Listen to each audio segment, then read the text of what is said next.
فافتح بيني وبينهم فتحا ونجني ومن معي من المؤمنين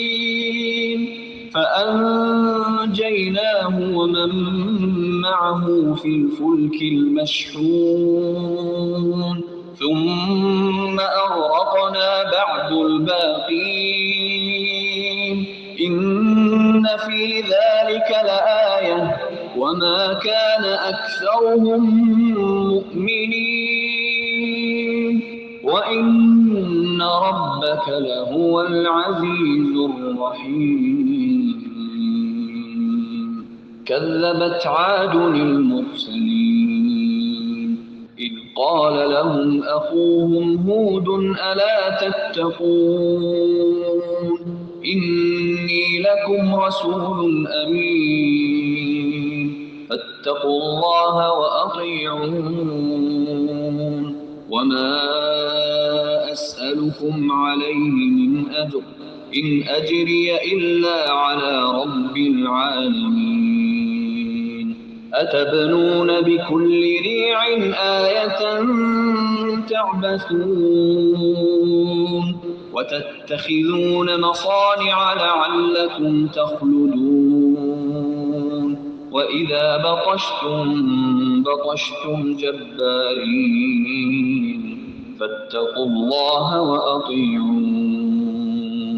واتقوا الذي أمدكم بما تعلمون أمدكم بأنعام وبنين وجنات وعيون إني أخاف عليكم عذاب يوم عظيم قالوا سواء علينا أوعظت أم لم تكن من الواعظين إن هذا إلا خلق الأولين وما نحن بمعذبين فكذبوه فأهلكناهم إن في ذلك لآية وما كان أكثرهم مؤمنين وإن ربك لهو العزيز الرحيم.